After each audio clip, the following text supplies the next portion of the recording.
नमस्कार दोस्तों, welcome to my YouTube channel expert classes Bhopal. आज मैं आपको इतिहास या हिस्ट्री का एक लेक्चर दूंगा जिसमें मैं आपको हमारे देश की या दुनिया की सबसे पुरानी सभ्यताओं में से एक सभ्यता है सिंधु घाटी सभ्यता या इंडस वैली सिविलाइजेशन के बारे में बताऊंगा।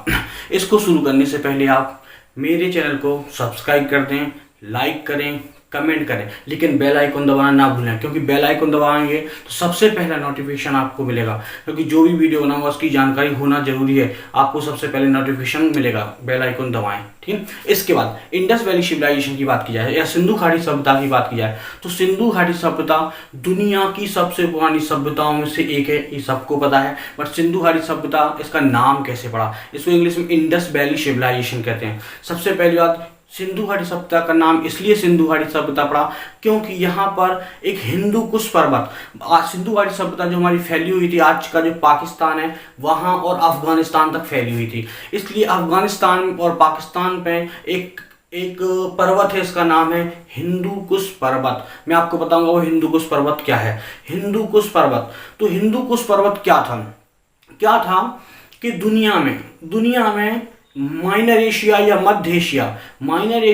मध्य एशिया से पूरी दुनिया में वहाँ के लोग खाने की तलाश में घूमते थे।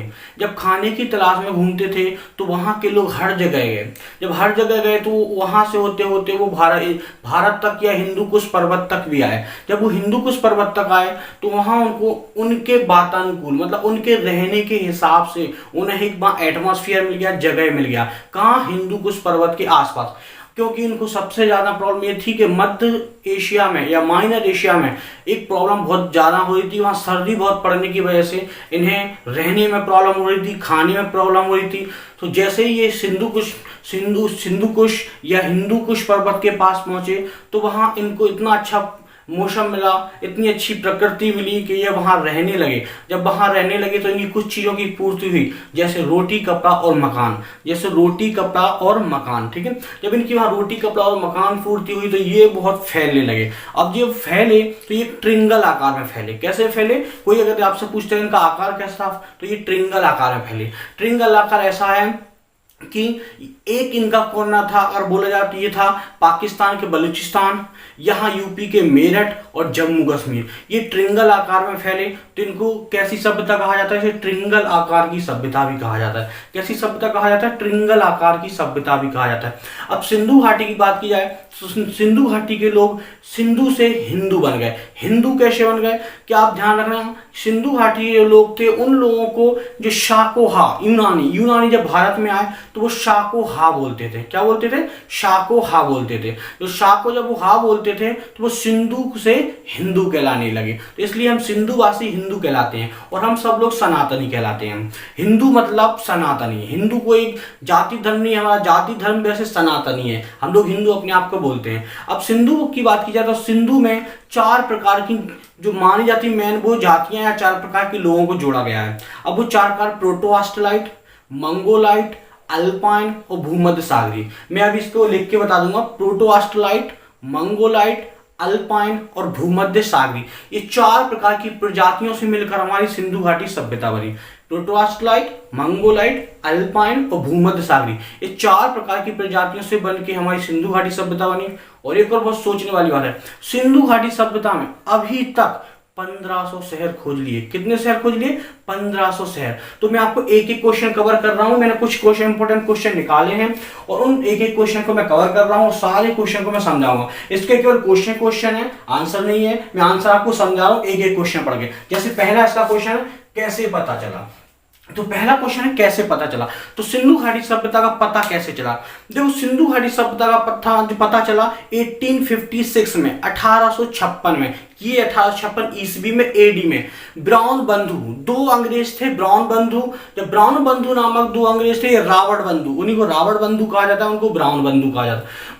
दो भाई थे जो कि लाहौर और कराची में रेलवे की खुदाई कर रहे थे। जब लाहौर और कराची में रेलवे की खुदाई कर रहे थे तो इन्होंने जब वहां पिलर डालने के लिए या गड्ढा किया तो उन्होंने वहां देखा कि वहां से दीवारें निकल रही हैं, जमीन के अंदर से बने हुए मकान निकल रहे हैं और दीवारें निकल रही हैं। उन्होंने बोला बने हुए मकान और जब दीवारें निकल रही हैं तो यहाँ कैसा क्या था, यहाँ अभी भी यहाँ मकानें बन रही हैं। तो उन्होंने, जो कि हमारे सिंधु घाटी सभ्यता के डायरेक्टर थे या निदेशक थे, निर्देशक बनाया गया जिनको, जॉन मार्शल। अगर कोई आपसे पूछे कि सिंधु घाटी सभ्यता के डायरेक्टर निदेशक किससे बना गया, जॉन मार्शल को, तो जॉन मार्शल ने वहां जाके एनालिसिस किया। उन्होंने C14, याद रखना C14 ये होता है C14, बोर्ड छोटा है इसलिए मैं थोड़ा समझा नहीं पा रहा हूं। C14 या कार्बन 14 से किसी भी पुरानी चीज का उम्र का पता लगाया जाता है। तो C14 से जब उन्होंने पता लगाया तो उन्होंने जहां वो बैठे हुए थे, जिस समय वो बैठे हुए थे, ऐसा माना जाता है उस समय से अप्रोक्सीमेट 4,500 साल पुरानी सभ्यता है। मतलब जिस समय वो बैठे थे वहां से 4,500 साल पुरानी सभ्यता है, वो भी BC में। BC मतलब ईसा पूर्व में, बताऊंगा BCAD क्या होता है, ईसा पूर्व में। अब सिंधु घाटी सभ्यता की बात की है तो ये सिंधु घाटी सभ्यता बहुत ज्यादा बड़ी हुई थी। अब इसके खत्म होने कैसे हैं वो मैं आगे बताऊंगा। फिर इन्होंने वहां उसकी जानकारी ली, बहुत कुछ है, मैं थोड़ा थोड़ा बता रहा हूं, ठीक, लंबा हो जाएगा वीडियो इसलिए। नेक्स्ट क्वेश्चन है हमारा आकार। तो मैंने अभी बताया सिंधु घाटी सभ्यता का यदि कोई पूछे आकार कैसा है तो याद रखना ये ट्रिंगल आकार का था। कैसे आकार का था, ट्रिंगल आकार का। थोड़ी जगह नहीं है वरना मैं मैप बना के बताता, ये ट्रिंगल आकार का था, कोई पूछे। नेक्स्ट आपसे कितने वर्ग किलोमीटर में फैला हुआ था। यदि कोई आपसे पूछे कि सिंधु घाटी सभ्यता कितने वर्ग किलोमीटर में फैला हुआ था, तो मैं पहला क्वेश्चन हटा दे रहा हूं, कितने वर्ग किलोमीटर में फैला हुआ था, तो ये 12,99,600 वर्ग किलोमीटर में फैला हुआ था।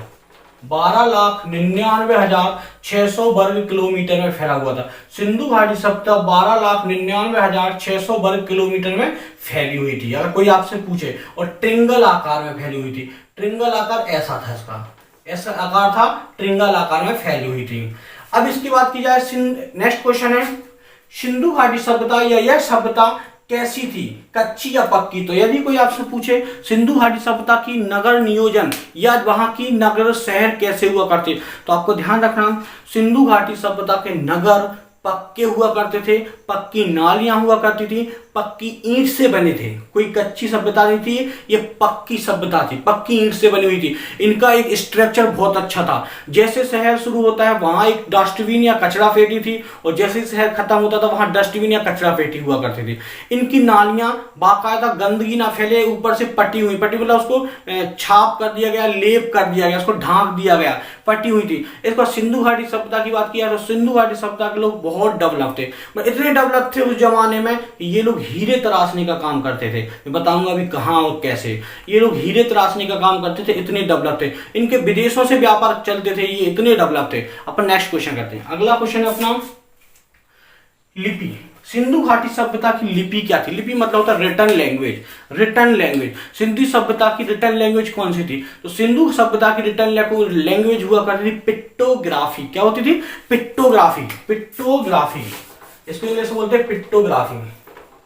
सिंधु घाटी सभ्यता की जो रिटन लैंग्वेज थी वो थी पिक्टोग्राफी, पिक्टोग्राफी। अब बताओ पिक्टोग्राफी क्या होती है। पिक्टोग्राफी, पिक्टोग्राफी मतलब वो लैंग्वेज जो कि सिंबॉलिक लैंग्वेज हो। सिंबॉलिक मतलब कोई भी लैंग्वेज है, भाषा होती है, तो उसके बीच में सिंबल डाल दिए जाएं। उसके बीच में जैसे आप गुस्सा हो तो गुस्सा वाला सिंबल, स्माइल कर रहे हैं तो स्माइल वाला सिंबल, तो ऐसे सिंबलों को बीच बीच में डाल दिया जाए, तो ऐसी लैंग्वेज को हम बोलते हैं पिक्टोग्राफी, पिक्टोग्राफी। लेकिन इस लैंग्वेज को हमने पढ़ नहीं पाया, इस लैंग्वेज को जब हमने नहीं पढ़ पाया तो इसको हमने एक नया नाम दिया, आद्य प्रौद्योगिक सभ्यता। क्या नाम दिया, आद्य प्रौद्योगिक सभ्यता। इसे इसलिए आद्य प्रौद्योगिक सभ्यता कहा गया क्योंकि ऐसी सभ्यता जिसको हम पढ़ नहीं पाते हैं, जिसको हम जान नहीं पाते हैं, ऐसी सभ्यता को हम आद्य प्रौद्योगिक सभ्यता कहते हैं। और यही आद्य प्रौद्योगिक सभ्यता आगे जाके हम लोग पढ़ लेंगे तो ये नॉर्मल लैंग्वेज में कहलाएगी। ठीक है, नेक्स्ट अगला क्वेश्चन है हमारा लैंग्वेज, लिपि, पिक्टोग्राफी। मैंने आपको बताया सिंधु घाटी सभ्यता के निदेशक कौन थे, मैंने अभी बताया था। सिंधु घाटी सभ्यता के निदेशक थे जॉन मार्शल। सिंधु घाटी सभ्यता के निदेशक थे जॉन मार्शल, याद रखना, ठीक है। जिन्होंने आदि शिव कहा, आगे आएगा, भगवान शिव को आदि शिव कहा। इसके बाद सिंधु घाटी सभ्यता को पिक्टोग्राफी सभ्यता की वजह से, ऐसी सभ्यता जिसको हम पढ़ नहीं पाए उसी की वजह से इसको हम आद्य प्रौद्योगिक सभ्यता कहते हैं। क्या कहते हैं हम? आद्य प्रौद्योगिक सभ्यता कहा जाता है। कौन कौन से अनाज, ठीक है, अगर सिंधु घाटी सभ्यता में वो आपसे पूछे कि कौन कौन से अनाज वहां मिले या कौन सा अनाज पहले हुआ, तो बहुत ईजी है। यदि क्वेश्चन दो क्वेश्चन आएंगे लेकिन आप कंफ्यूज आते हो। यदि क्वेश्चन ये आता है कि सिंधु घाटी सभ्यता की पहली फसल कौन सी थी, सिंधु घाटी सभ्यता की पहली फसल कौन सी थी, तो आपको बोलना है यहाँ जौ या जवा, जौ या जवा। तो सिंधु घाटी सभ्यता की पहली फसल जौ या जवा को माना जाता है। ये क्वेश्चन आएगा तो यही आंसर लगाना है। लेकिन इस क्वेश्चन में थोड़ा ऐसा बदल दिया जाए कि सिंधु घाटी सभ्यता में पहली खाने वाली फसल कौन सी थी। ध्यान रखना, क्वेश्चन अब यहां लग गया खाने वाली फसल। तो सिंधु घाटी सभ्यता में पहली खाने वाली फसल कौन सी थी, तो सिंधु घाटी सभ्यता में पहली खाने वाली फसल गेहूं थी, जवा नहीं थी, गेहूं थी। ठीक है। नेक्स्ट क्वेश्चन, क्या सिंधु घाटी सभ्यता में चावल के प्रमाण मिले? बिल्कुल मिले, कोई नहीं, चावल के प्रमाण यहां मिले हैं। अब कैसे मिले मैं वो आपको बताऊंगा। सिंधु घाटी सभ्यता में चावल के प्रमाण मिले। नेक्स्ट, यहां पर दालों के प्रमाण बिल्कुल नहीं मिले। अगर कोई आपसे पूछता है क्या सिंधु घाटी सभ्यता में दालों के प्रमाण मिले, ये पीएससी और यूपीएससी में कई बार क्वेश्चन आ चुका है कि दालों के प्रमाण मिले, तो याद रखना सिंधु घाटी सभ्यता में दाल क्या, फली वाली कोई भी फसल नहीं मिली। फली मतलब वो फसल जिसकी फली होती है उसके अंदर बीज होता है, तो फली वाली या दाल, याद रखना दाल जैसी चीज नहीं मिली फसल में। ठीक है। नेक्स्ट क्वेश्चन अपना है इसके बाद है कौन सी धातु मिली। अब सिंधु घाटी सभ्यता में मेटल या धातु कौन कौन सी मिली, सिंधु घाटी सभ्यता में मेटल या धातु कौन सी मिली। अब मेरे पास अगर बड़ा बोर्ड होता तो मैं आपको और बड़ा समझा देता, क्योंकि मुझे बड़े बोर्ड पर समझाने की बहुत आदत है, आपको पता है जो स्टूडेंट जानते होंगे, क्योंकि मुझे छोटे बोर्ड पर थोड़ा मैंने क्वेश्चन ही लिख लिए उनको मैं समझा रहा हूँ। ठीक है। तो अपना था कौन कौन सी धातु मिली, तो याद रखना सिंधु घाटी सभ्यता में सबसे पहले, तो याद रखना कोई पूछे आपसे कि सिंधु घाटी सभ्यता की सबसे पहली मेटल या धातु कौन सी थी, सबसे पहली मेटल या धातु कौन सी थी, तांबा या कॉपर। क्या बोलना है आपको, तांबा या कॉपर। सिंधु घाटी सभ्यता की पहली धातु थी तांबा या कॉपर। लेकिन अगर कोई आपसे क्वेश्चन पूछ देता है सिंधु घाटी सभ्यता में सबसे ज्यादा यूज कौन सी धातु की गई, तो आप बोलना कांस्य, ब्रॉन्ज, कांस्य धातु को, जिसमें सबसे ज्यादा बर्तन बनाने में यूज जो धातु की है, कांस्य जो पीली पीली होती है, कांस्य धातु के बर्तन बनाए जाते थे। लेकिन तांबे या कॉपर के ज्वेलरी बनाई जाती थी, गहने बनाए जाते थे। यदि आपको कोई पूछे कि सिंधु घाटी सभ्यता में गहने किस धातु के बनते थे, तो ज्वेलरी के बनते थे। ठीक है। नेक्स्ट, अगला, सिंधु घाटी सभ्यता में लोहे के प्रमाण मिले या नहीं मिले, तो याद रखना सिंधु घाटी सभ्यता में लोहे के प्रमाण नहीं मिले।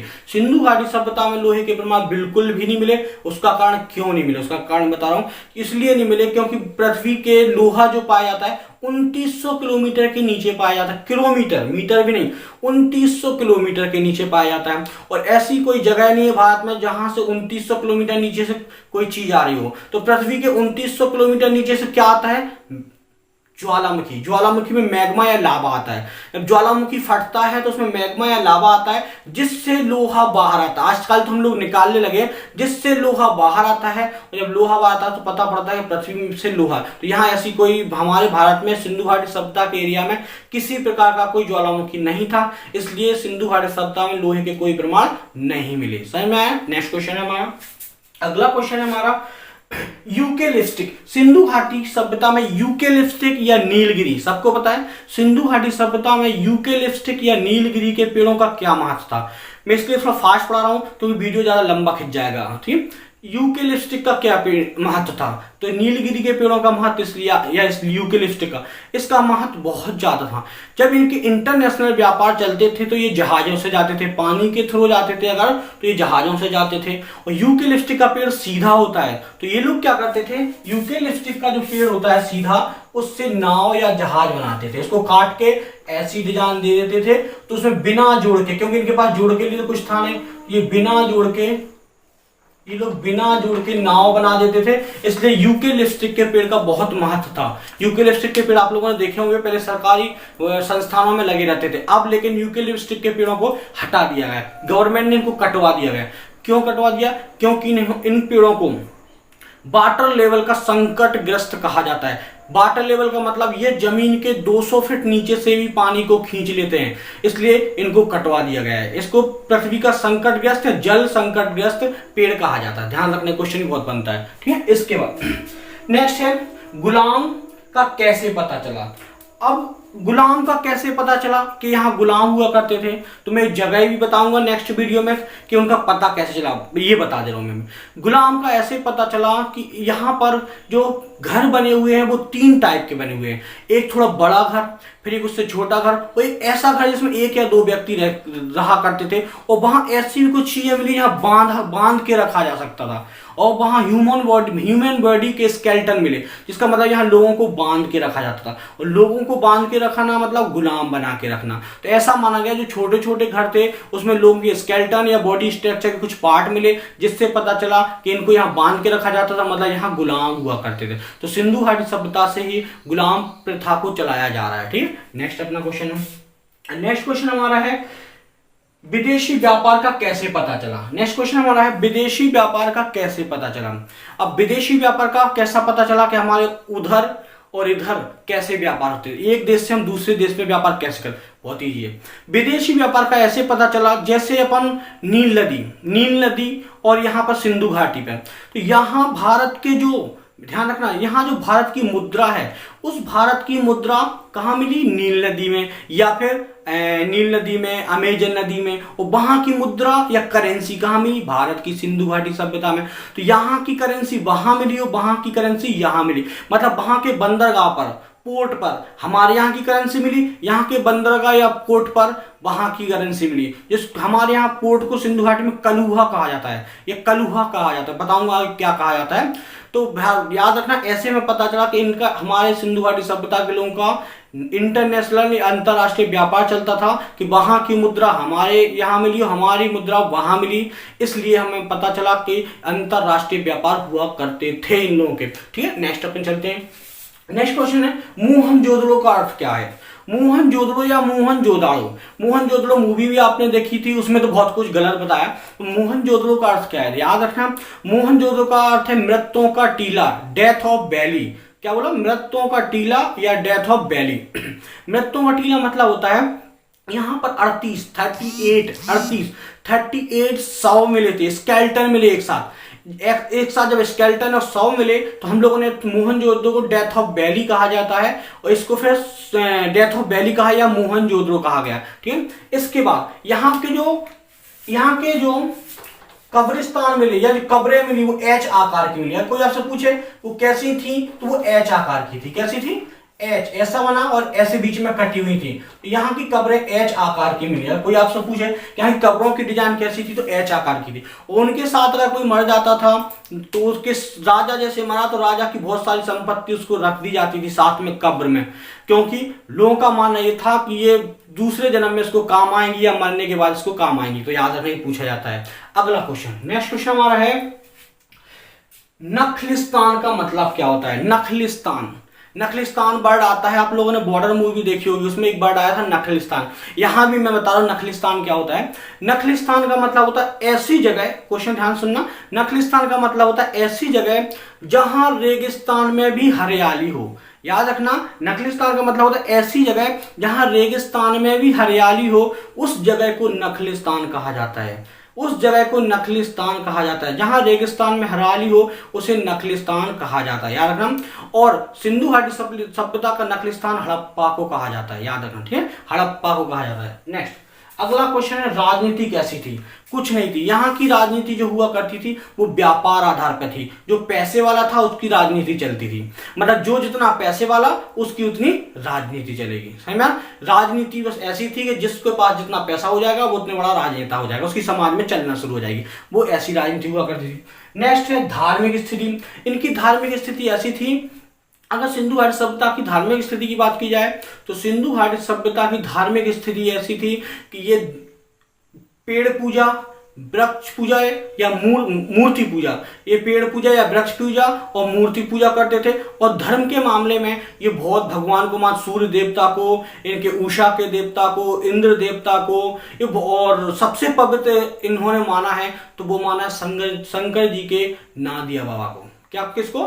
नादिया बाबू। अगर कोई बोलता है सिंधु घाटी सभ्यता का सबसे पवित्र किसको माना गया, तो याद रखना सबसे पवित्र बोला गया तो एक सींग वाला हिरण को माना गया। सबसे पवित्र एक सींग वाले हिरण को माना गया, लेकिन सबसे बड़े इष्ट देवता के रूप में माना गया तो माना गया नादिया को।